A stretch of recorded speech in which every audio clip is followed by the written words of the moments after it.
وبه نستعين نحمده ونصلي على رسوله الكريم وعلى آله وأصحابه وأتباعه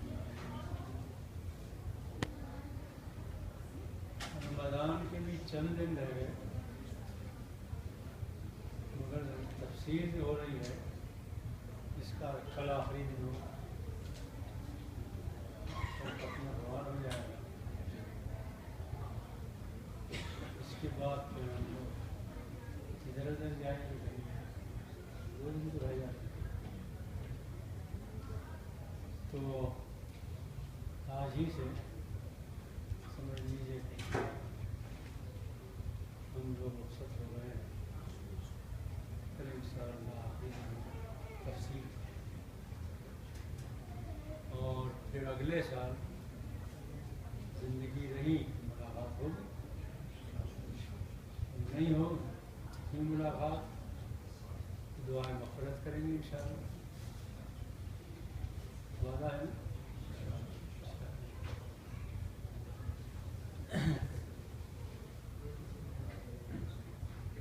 والفجر وليال عشر والشفع والوتر والليل إذا يسر هل في ذلك قسم لذي حجر۔ 5 آیتیں ہیں،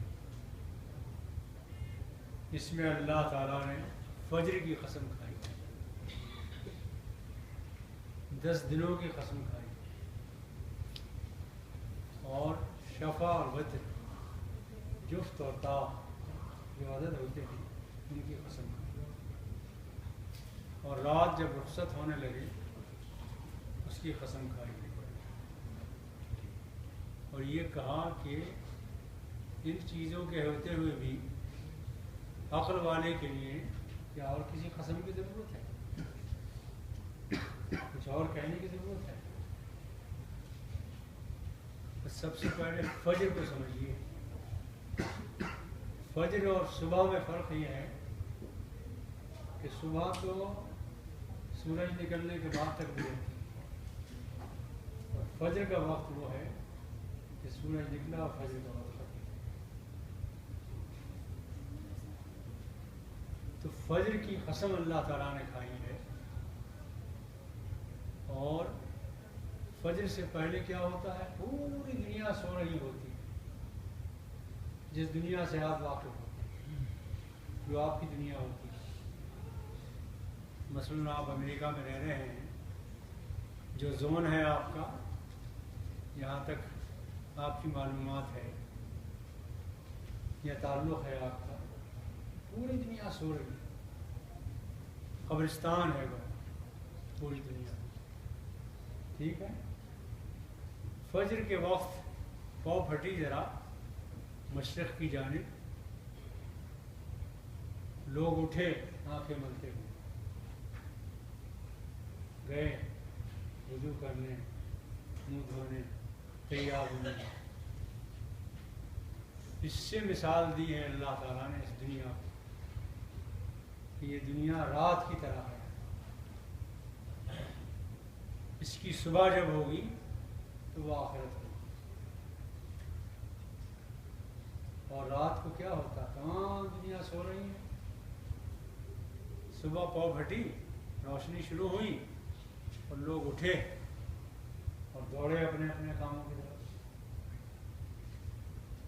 قیامت کے دن بھی یہی ہوگا کہ قیامت کی صبح جب ہوگی لوگ اٹھیں گے قبروں سے اور دوڑیں گے خدا کی طرف میدان حشر کی طرف۔ اس کی ایک مثال دی، سکون طاری ہوتا ہے، موت طاری ہوتی ہے آبادی پر، سو رہے ہوتے ہیں لوگ آرام سے سکون سے، لیکن صبح ہوتے ہی جاگ جاتے ہیں۔ یہ جو سوتے ہیں یہ سونا در حقیقت موت ہے، آدھی موت صحیح لیکن موت ہے، اس کی تشبیہ موت سے،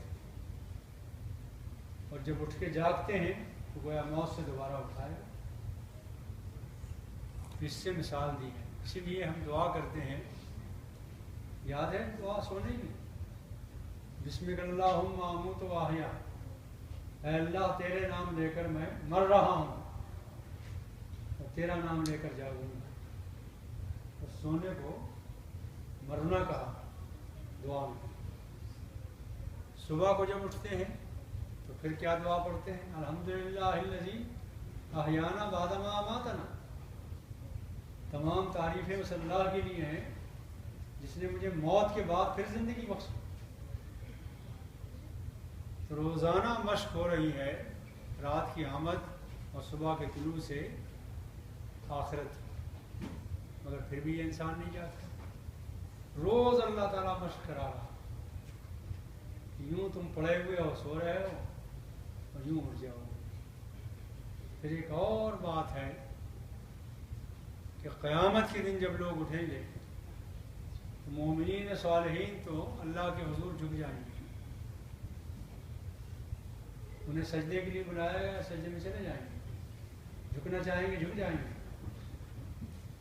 لیکن جو منافقین ہیں، جو کفار ہیں، یدعون الی السجود فلا یستطیعون، تو وہ نہیں اٹھ سکیں گے، اس لیے کہ صبح اٹھنے کی انہوں نے دنیا میں مشق نہیں کی.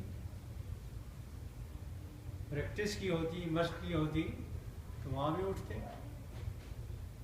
تو اسی طرح اللہ نے تشبیہ دی اس بات کو کہ فجر کی اذانیں ہونے کے بعد جو لوگ پڑے سڑتے رہتے ہیں، سوتے رہتے ہیں، ان کی مثال ان کی ہے کہ قیامت کے دن یدعون الی السجود فلا یستطیعون، جب بلائے جائیں گے کہ سجدہ کرو خدا کے حضور تو وہ نہیں کر سکیں گے. ان کی کمر لکڑی کی طرح سخت ہو جائے گی، اس میں جھکاؤ نہیں پیدا ہو سکے. اس لیے کہ دنیا میں انہوں نے سجدے کی مشق نہیں کی. صبح کو اٹھیں گے. فجر کی نماز کو گویا تشبیہ دی گئی ہے آخرت کے اٹھنے سے. اور جو لوگ پڑے سوتے رہتے ہیں، سڑتے رہتے ہیں، ان کی مثال دی ہے کہ ان لوگوں کی طرح ہیں جو قیامت کے دن سجدے کے لیے بلائے جائیں گے اور نہیں سجدہ کر سکیں گے. بڑی خطرناک مثال ہے یہ اللہ تعالیٰ نے. دعا کرے کہ اس خطرناک سے ہم لوگ بچ جائیں.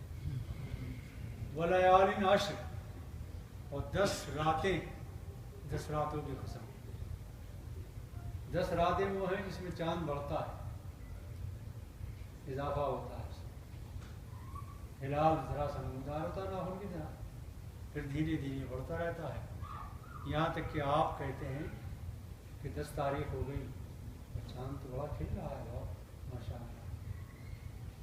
پھر آخری 10 راتیں جب آتی ہیں تو گھٹنا شروع ہوتا ہے، یہاں تک کل حتی عاد کل ارجون قدیم، یہاں تک کہ سوکھی ہوئی کھجور کی ڈنڈی کی طرح رہ جاتا ہے، اس میں جان نہیں رہتی، اندھیرا ہو جاتا ہے. تو یہ اندھیرے کو روشنی میں بدلنا، روشنی کو اندھیرے میں بدلنا، یہ اللہ واحد کی جو رب ہے سارے کائنات کا، اس کی حکمت اور اس کی ربوبیت. اگر رات ہی رات ہو تو انسان زندہ نہیں رہ سکتا، دن ہی دن ہو تو اور زندہ نہیں رہ سکتا. اس کی ربوبیت ہے کہ اس نے دن بھی بنایا، رات بھی بنائی. اور اگر وہ دن کو دائمی کر دے، کوئی طاقت نہیں ہے جو رات لا سکے. اور اگر وہ دن کو رات کو دائمی کر دے تو وہ دن نہیں لا سکتا. یہ سب کچھ اس کے قبضے میں. تو یہ پوری کائنات جو ایک ترتیب سے چل رہی ہے، کبھی ایسا نہیں ہوتا کہ چاند جو 10 تاریخ کا ہے وہ یکایک کبھی 14 تاریخ کا ہو جائے. کبھی نہیں ہوتا. کبھی ایسا نہیں ہوتا کہ پہلی تاریخ ہو اور چاند آپ کو 14ویں کا نظر آنے لگے. اللہ کی اس دنیا میں بے ترتیبی نہیں ہے، ایک نظم ہے، ضبط ہے، ایک نظام ہے. اس نظام کے تحت پوری کائنات چل رہی ہے. اس نظام میں جس طرح رات کی صبح ہوتی ہے اور اسی طرح ٹھیک اس دنیا کی ایک صبح ہوگی جس کو آخرت ہے. پھر اللہ تعالیٰ نے فرمایا والشفع والوتر، اللہ تعالیٰ نے ایک جفت کو بھی پیدا کیا ہے اور وطر کو بھی پیدا کیا ہے۔ طاق وہ ہندسہ ہے جسے تقسیم نہ کیا جائے دو سے، اور جفت وہ ہے جسے دو سے تقسیم کیا جائے۔ مگر طاق اگر نہ ہو تو جفت کہاں سے آئے؟ یہ اللہ کا ایک نظام ہے، اگر طاق نہ ہو تو جفت نہیں آ سکتا، لیکن ہر طاق کے لیے جفت پیدا کیا ہے، جوڑا جوڑا پیدا کیا۔ خلقنا زوجین اثنین لعلکم تذکرون، تاکہ تمہیں تذکری ہو۔ تو اگر ہر چیز کا جوڑا اللہ نے پیدا کیا ہے تو دنیا کا جوڑا کیا ہوگا؟ دنیا کا جوڑا آخرت ہے۔ اس لیے اگر دنیا کے ساتھ آخرت نہ ہو تو بات ادھوری رہ جائے۔ البتہ ایک ذات ایسی ہے جس کا کوئی جوڑا نہیں، وہ واحد، وہ صرف اللہ کی ہے۔ اس کے ماں سوا جو کچھ ہے طاق و جفت ہے، طاق و جفت ہے۔ وہ خدا ہے واحد، وہ طاق ہے، اکیلا ہے، احد ہے، اس کا کوئی جوڑا نہیں، اور وہی ساری تدبیریں کر رہا ہے۔ اتنا منظم، اتنی منظم کائنات جس نے بنائی ہو، اور اتنا ربوبیت کا اور حکمت کا اور نظام اتنا منظم بنائی ہے، وہ کیا یہ نہیں سوچے گا کہ یہاں ظالم بھی ہیں اور مظلوم بھی ہیں، یہاں قہر کرنے والے، استحصال کرنے والے بھی ہیں، اور جن کا استحصال کیا جا رہا وہ بھی ہیں، زندگی بھر جنہوں نے تکلیفیں اٹھائی ہیں وہ بھی ہیں، اور زندگی بھر جنہوں نے ظلم کیے، زیادتیاں کی ہیں، قتل کیے ہیں وہ بھی ہیں۔ تو کیا اتنا بے انصاف ہے وہ کہ ایک دن ایسا نہیں لائے گا کہ ظالموں کو ظلم کا بدلہ ملے۔ ایک ملک نام نہ لیجیے، ایک ملک تھا جس میں بہت بڑا فساد ایک مرتبہ برپا ہوا۔ آپ بہار سے ہیں نا، جمشید پور کا واقعہ ہے، بہت بڑا فساد۔ حد یہ ہے کہ ایک فوجی نے ایک عورت کی گود سے 6 دن کی بچی چھینی اور چھین کے اپنے بوٹوں سے مسل دی۔ جوتا پہنا ہوا تھا۔ اب آپ بتائیے کیا اس کا فیصلہ نہیں ہونا چاہیے کسی دن؟ آخرت نہیں ہونا چاہیے؟ نہیں ہوگی تو یہ کیسے کام رہے گا؟ افمن کان مومنا کمن کان فاسقا، ایک مومن ہے زندگی بھر تکلیفیں اٹھا رہا ہے، بندگی کر رہا ہے، اور ایک فاسق و فاجر ہے، ظلم و زیادتیاں کر رہا ہے، کیا دونوں کو برابر کر دے گا؟ لا یستوون، ہرگز برابر نہیں ہو سکتا۔ افنجعل المسلمین کالمجرمین، کیا مسلمانوں کو ہم مجرموں کی طرح بنا دیں گے؟ دونوں کا انجام ایک ہو جائے گا؟ یہ کیسے ہو سکتا ہے؟ واللیل اذا یسر، اور رات جب روانہ ہوتی ہے، رخصت ہوتی ہے، جب رات رخصت ہوتی ہے تو روشنی کی کرنیں پھیل جاتی ہیں۔ تو یہ رات بھی ہمیشہ رہنے کے لیے نہیں ہے اور دن بھی ہمیشہ رہنے کے لیے نہیں ہے، ایک نظام بنایا ہے اللہ تعالیٰ نے، اور اگر یہ نظام نہ ہو تو آپ دنیا کا نظام چلا نہیں سکتے۔ کیسے مہینے بنائیں گے، کیسے دن بنائیں گے، کیسے حساب کتاب کریں گے، کیسے سنے بنائیں گے؟ سب کچھ نظام اس نے بنایا ہے۔ جب یہ نظام اتنا منظم ہے تو اس کا جواب بھی منظم ہونا چاہیے، اس کا نام ہے حل فی ذالک قسم الذی حجر۔ ہجر کہتے ہیں رکاوٹ، جو انسان کو روکے کسی چیز سے۔ اس کا نام عقل بھی ہے اور اس کا نام ہجر بھی ہے۔ عقل بھی انسان کو روکتی ہے۔ اگر آپ کے پیروں کے سامنے 2 گز پر سانپ ہو، ناک بیٹھا ہو، تو عقل کیا کہے گی؟ روکے گی نا، کہے گی نہ جائیے۔ اور اگر آپ جا رہے ہو، بیچ میں گڈھا ہو، ڈوبنا پلایا گڈھا ہو، تو عقل آپ کو روکے گی کہ نہ جائیے۔ یہ عقل اللہ نے دی اس لیے ہے کہ تمام برائیوں سے، تمام خرابیوں سے، تمام خطرات سے آپ کو روکے۔ اور ہجر بھی کے معنی بھی یہی ہے۔ تو اتنی چیزوں کے بعد کیا اس قسم میں کوئی طاقت نہیں ہے اس کے لیے جو عقل والے ہیں؟